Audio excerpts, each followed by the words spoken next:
Good morning student, BSc first year. Welcome all the student in your online class. Myself ज्योति.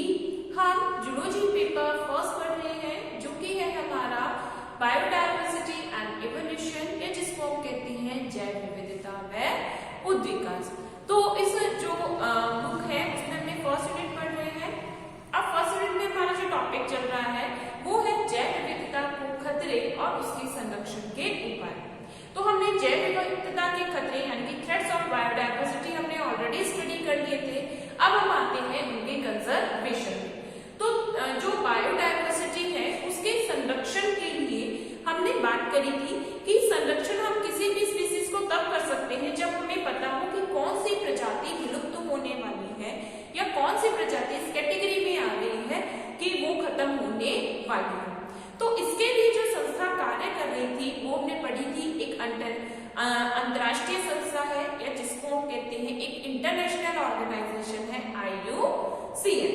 तो IUCN का हमने full name देखा था. क्या नेम है इसका full? International union for conservation of nature and natural resources. तो ये क्या करती है? ये हमारे नेचर यानी कि हमारे जो नेचर है और नेचुरल यानी कि जो प्राकृतिक संसाधन है, प्रकृति और प्राकृतिक संसाधनों को संरक्षित करने के लिए जो संस्था कार्य कर रही है अंतरराष्ट्रीय स्तर पर, वो कौन सी है? IUCN. और इसका हेडक्वार्टर कहाँ है यानी कि इसका मुख्यालय कहाँ है? स्विट्जरलैंड में. अब ये जो ऑर्गेनाइजेशन है, ये ऑर्गेनाइजेशन क्या करती है? ये ऑर्गेनाइजेशन सबसे पहले इन एनिमल्स की, या हम बात करें जो हमारे नेचुरल रिसोर्सेज होते हैं, नेचर और जो नेचुरल रिसोर्सेज है उनको क्या करती है? श्रेणीबद्ध करती है, कैटेगराइज करती है. तो जो ये संस्था है ये क्या कर रही है? ये संस्था सबसे पहले एनिमल्स की एक लिस्ट तैयार करती है. तो लिस्ट भी कौन सी? एक रेड लिस्ट तैयार करती है. जैसे कि आपको पता है कि जो रेड होता है वो क्या है? एक तरीके से खतरे का सिंबल होता है, यानी कि किसी ना किसी नेगेटिविटी का सिंबलाइजेशन होता है कि क्या होगा? एक डेंजरस जो सिंबल्स माना जाता है वो किसका माना जाता है? रेड माना जाता है. तो ये क्या करती है? फर्स्ट ऑफ ऑल एक रेड लिस्ट तैयार करती है. रेड लिस्ट क्या होगी? ये रेड लिस्ट उन एनिमल्स की होगी. एक लिस्ट तैयार करती है कि ये इस लिस्ट के जो एनिमल्स हैं वो क्या होने वाले हैं? विलुप्त होने वाले हैं, खत्म होने वाले हैं. जैसे डायनासोर खत्म हो चुका है, हमने केवल सुना है कि डायनासोर थे, ठीक है. गोडावन की बात करें वो विलुप्त होने वाला है, तो हमने सुना है इसके बारे में कि ये स्पीसीज विलुप्त होने वाली है. तो यदि उन स्पीसीज को बचाया नहीं गया तो वो क्या हो सकती है? खत्म हो सकती है. तो इसी तरीके से ये क्या करती है? ये ऐसे एनिमल्स की या प्लांट्स की लिस्ट को क्या करती है? कैटेगरीज करती है. तो कैटेगराइज किसमें करती है? एक लाल सूची तैयार करती है.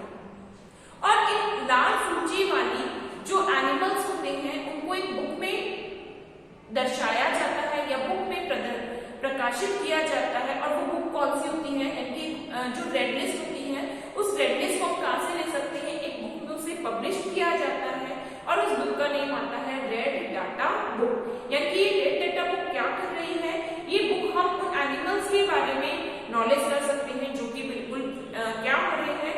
बहुत डेंजर कंडीशंस में है, जिनकी स्पीसीज डेंजर कंडीशन में है कि वो बिल्कुल एक्सटेंड होने वाली है. तो उन्होंने क्या किया है? IUCN ने first of all red list बनाई है, फिर उस रेड लिस्ट को किसमें पब्लिश करवाया है? रेड डाटा बुक में. तो इस रेड डाटा बुक में इन्होंने क्या किया है? जो थ्रेटेड स्पीसीज है उनकी अलग अलग कैटेगरीज बनाई है.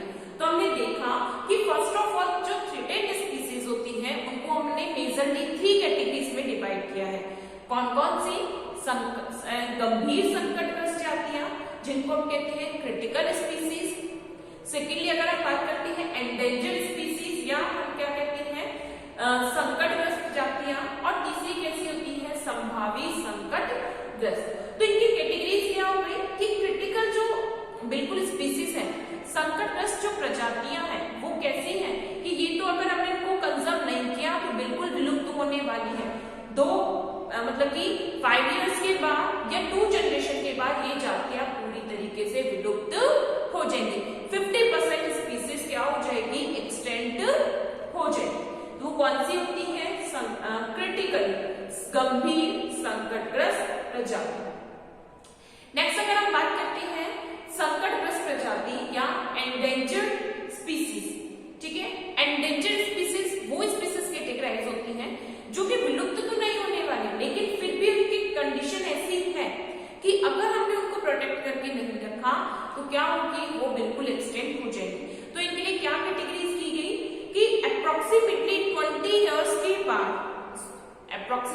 20 इयर्स या 10 जनरेशन के बाद इनकी 20% स्पीसीज क्या हो जाएंगी, एक्सटेंट हो जाएंगी।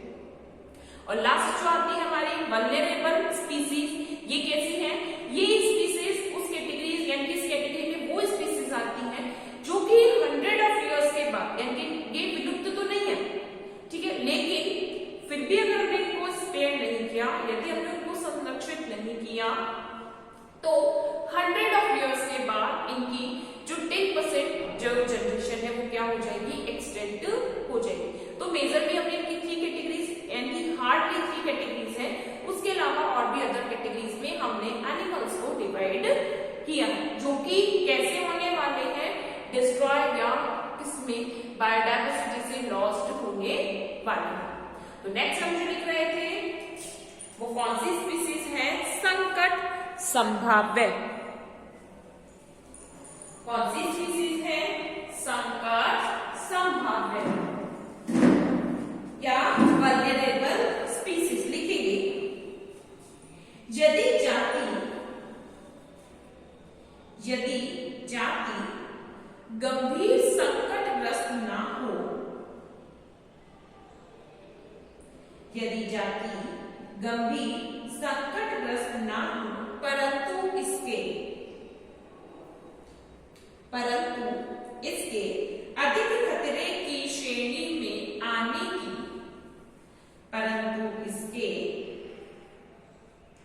अधिक खतरे की श्रेणी में आने की संभावना है, अधिक खतरे की श्रेणी में आने की संभावना है।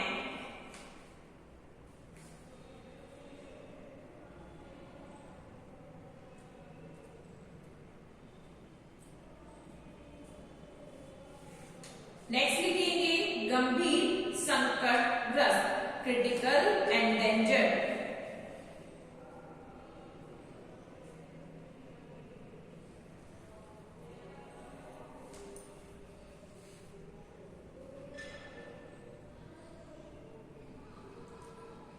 गंभीर संकटग्रस्त या क्रिटिकल एंडेंजर्ड लिखेंगे। यदि जीव की हाल ही में उपस्थित, यदि जीव के हाल ही में उपस्थिति के प्रमाण न हो, यदि जीव के हाल ही में उपस्थिति के प्रमाण न हो या इनकी संख्या इतनी कम हो,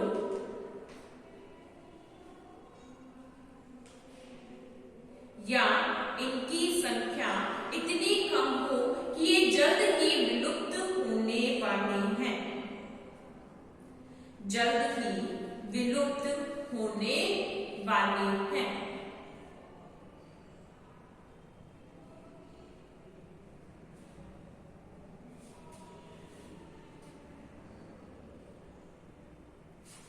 नेक्स्ट आती है विलुप्त, एक्सटेंड। नेक्स्ट कैटेगरी क्या है, विलुप्त या एक्सटेंड।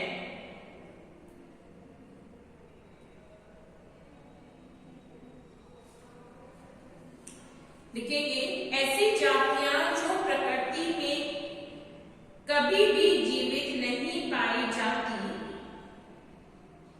ऐसी जातियां जो प्रकृति में कहीं भी जीवित नहीं पाई जाती हैं, विलुप्त प्रजातियां कहलाती हैं।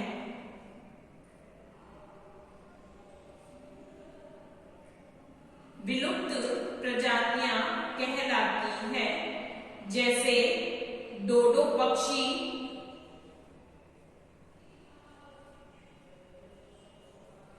जैसे डोडो पक्षी, अमेरिका का पिजन आदि।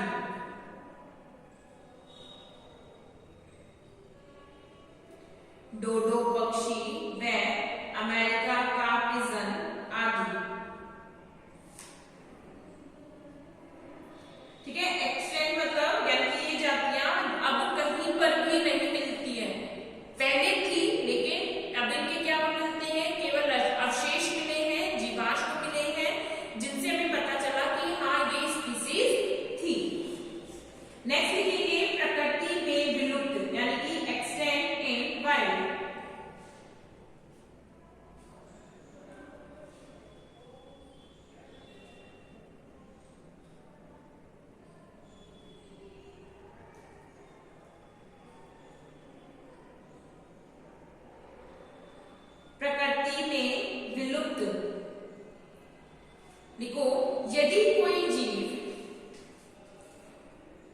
यदि कोई जीव अपने प्राकृतिक आवास में विलुप्त हो गया, यदि कोई जीव प्राकृतिक आवास में विलुप्त हो गया, परंतु यह जीव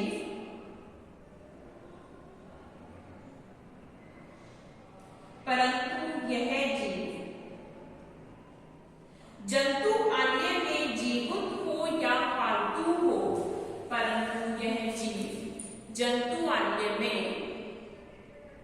जीवित हो या पालतू हो तो उसे प्रकृति में विलुप्त की संज्ञा दी जाती है। तो उसे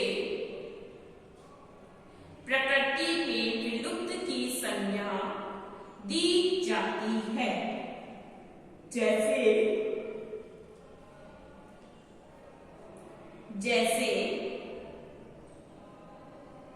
साउदी गजेल,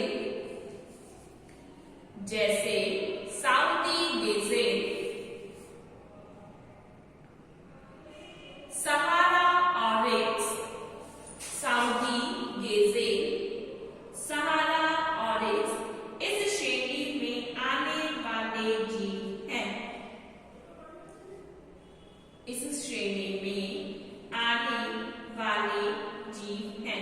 देखो हमने अभी दो कैटेगरीज लिखी हैं, एक आती है विलुप्त और दूसरा आता है प्रकृति में विलुप्त। तो विलुप्त तो मतलब एक्सटेंट तो क्या होगा, वो स्पीसीज जो कहीं नहीं मिलती, यानी कि अगर हम उसको कहें नेचुरली स्पीसीज कहीं भी नहीं है, पहले थी लेकिन अब कहीं भी नहीं है। लेकिन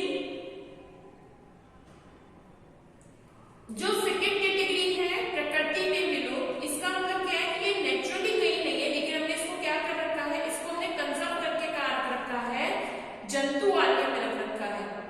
इसकी एक सर्वाइविंग जो स्पीसीज है हमने कहाँ रख रखी है, वो रख रखी है हमने किसी भी एरिया में, यानी कि किसी आर्टिफिशियल जो एरियाज होते हैं वहां पर, ठीक है, वहां अगर हमने इनको रख रखा है तो वो क्या हो जाती है, प्रकृति में विलुप्त, यानी कि नेचुरल हैबिटेट में नहीं है, लेकिन इनकी कुछ स्पीसीज हमने कंजर्व कर रखी है।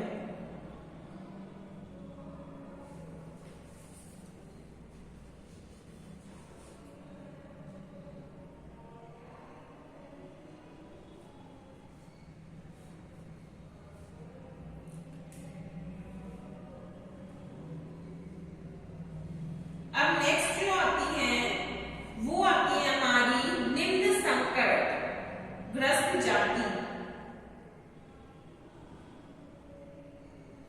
निम्न संकट ग्रस्त जाति यानी कि लो रिस्क पे जो है,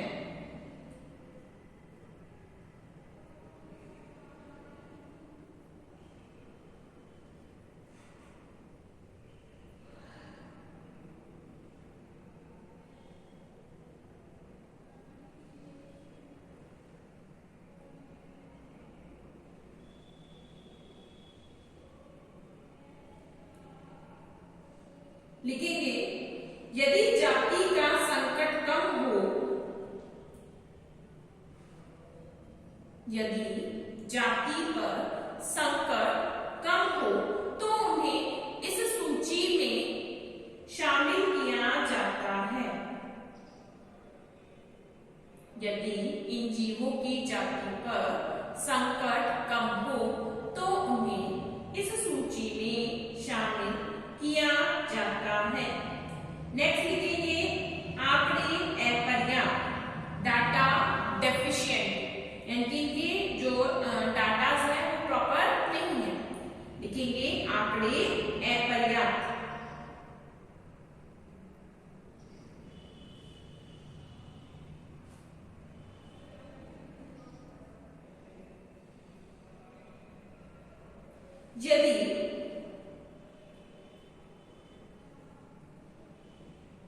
यदि किसी जाति के संकट को या यदि किसी जाति के संकट के निर्धारण के लिए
यदि किसी जाति के खतरों का आकलन नहीं किया गया है तो उन्हें इस श्रेणी में बांटा गया है।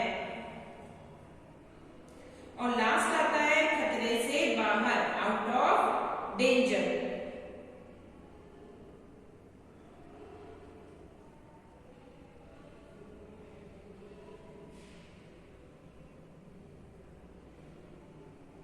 खतरे से बाहर या आउट ऑफ डेंजर लिखेंगे इसमें। यदि पूर्व में कोई जाति संकटग्रस्त हो, यदि पूर्व में कोई जाति संकटग्रस्त हो, परंतु अब यह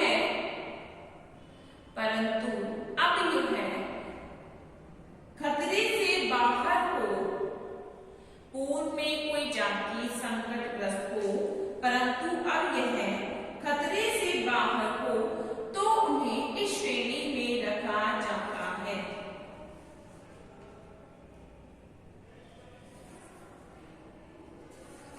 तो उन्हें इस श्रेणी में रखा जाता है। ठीक है, तो ये कौन सी आ जाती है हमारी थ्रेटेंड स्पीसीज या संकटग्रस्त प्रजातियां। तो ये हमने अलग अलग कैटेगरीज में डिफाइन की है। तो हम इसको वन बाय वन लिखना स्टार्ट करते हैं।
फर्स्ट कैटेगरी क्या है? Critical species.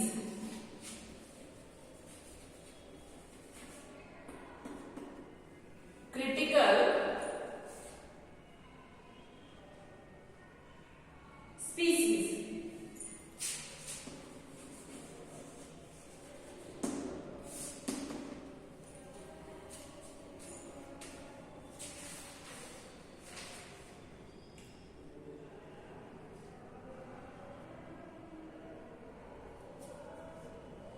These species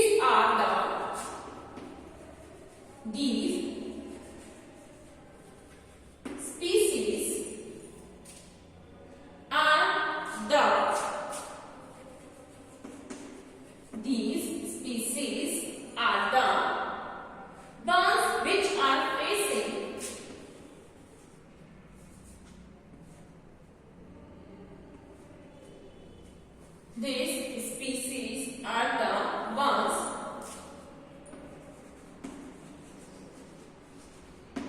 which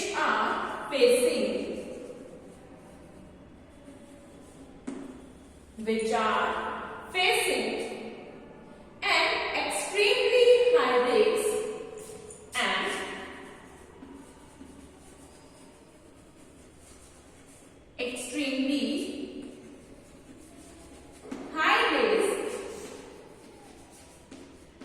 extremely high risk of extinction in the wild. High risk of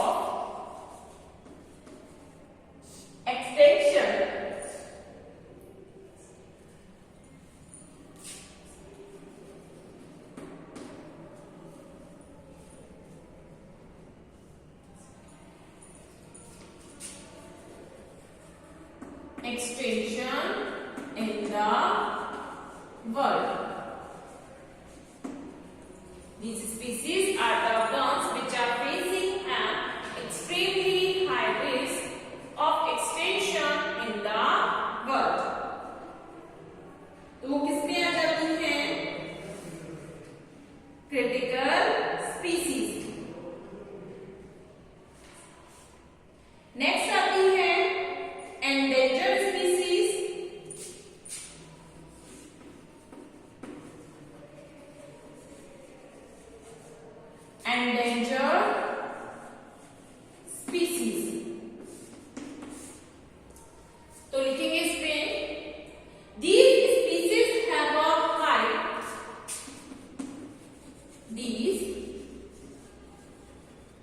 species have a high, these species have a high likelihood of getting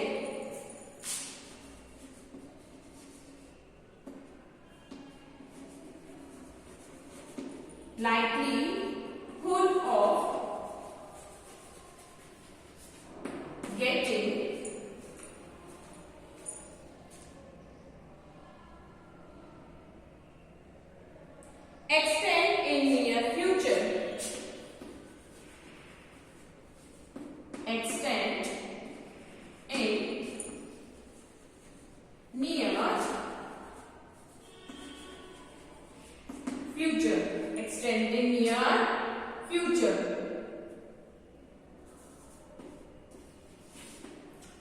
next आती है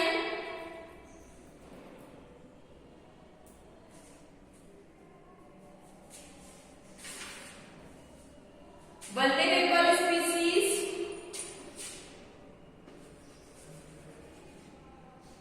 vulnerable species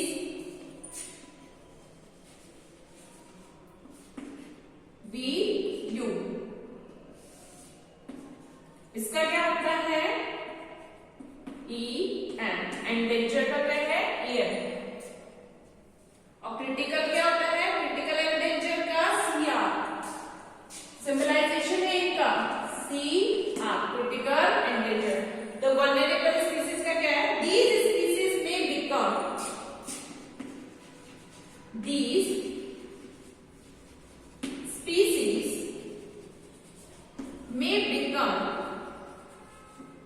these species may become endangered in near future.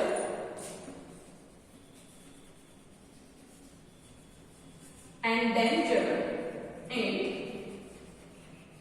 near future. Endangered in near future. The population size. The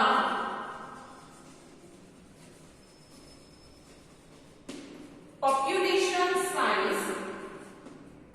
The population size is decreasing. Is decreasing throughout the range. Throughout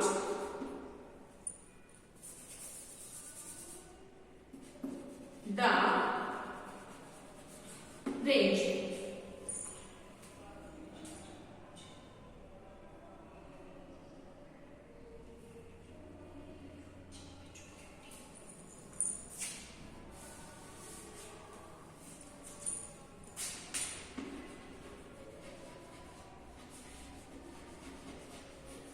Throughout the range.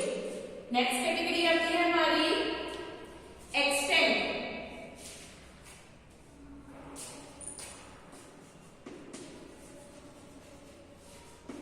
Extend species या इनको हम क्या लिखते हैं EX. Extend species लिखेंगे इसमें these species no longer exist. These species no longer. These species no longer exist on Earth. Exist on Earth. These species no longer exist on Earth, and the last member has also died. And the last member and the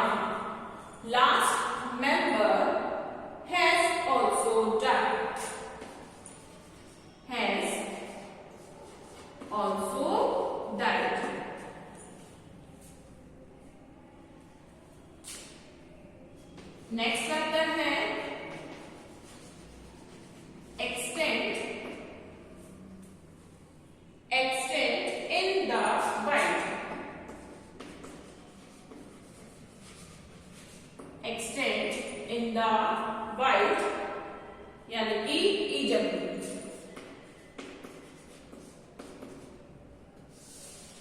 extend in the wild या EW लिखो, a species which can, species which can are species which can survive only in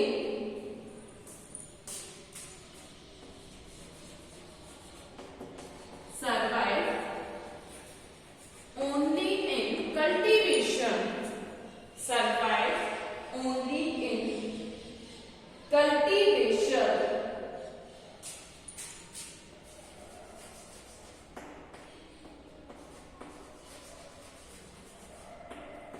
cultivation, incapacitated, in cultivation, in captivity,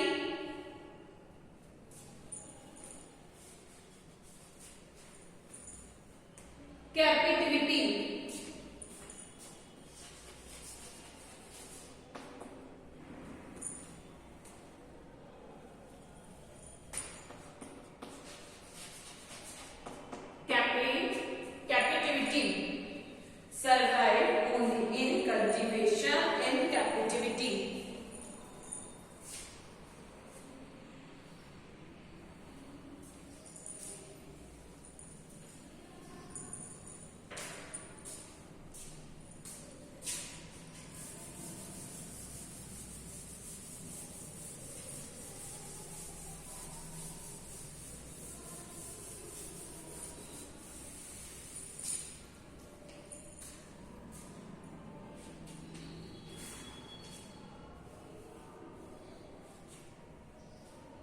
next आपकी है near threatened और low risk, near threatened और low risk, किस condition में है, low risk condition में लिखेंगे these species are at lower risk, these species are at lower risk, these species are at lower risk of getting threatened, of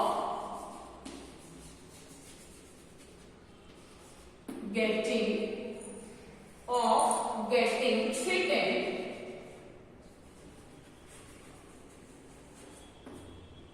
getting threatened, but if the loss continue, but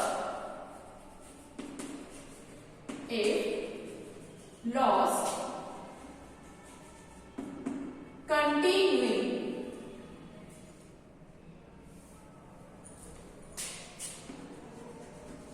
continuous at the same rate, continuous at the same rate,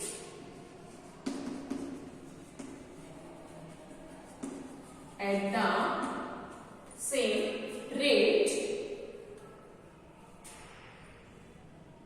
they will become threatened, they will become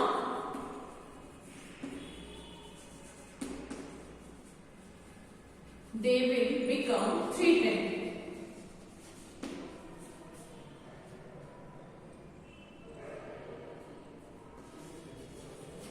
They will become threatened. Next आता है least concern,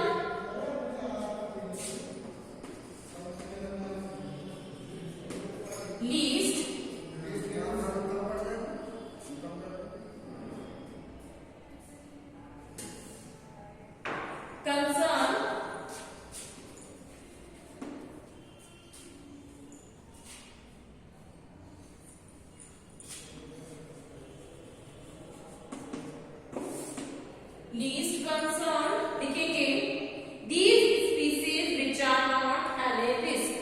the species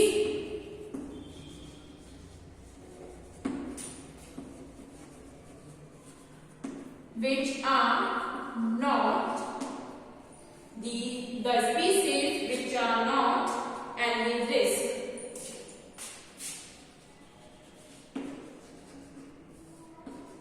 Any risk. The species which are not any risk.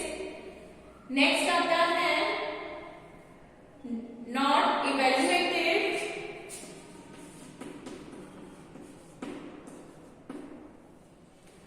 Not evaluated.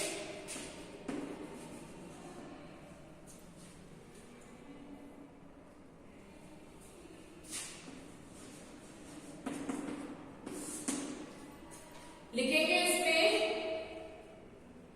these species have not yet been evaluated. These species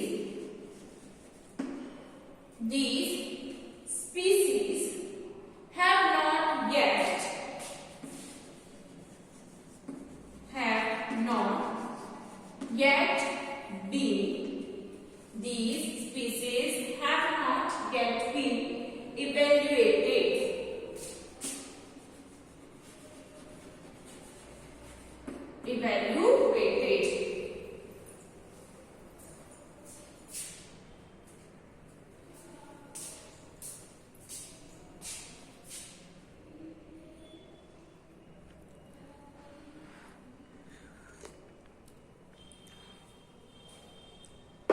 ठीक है, तो आज की class हमारी यही complete होती है। नेक्स्ट क्लास में हम इस टॉपिक को आगे कंटिन्यू करेंगे। अब हम इनमें क्या करेंगे, ऑर्गेनाइजेशन, जो इसकी ऑर्गेनाइजेशन है उनके बारे में हम स्टडी करेंगे। Thank you students.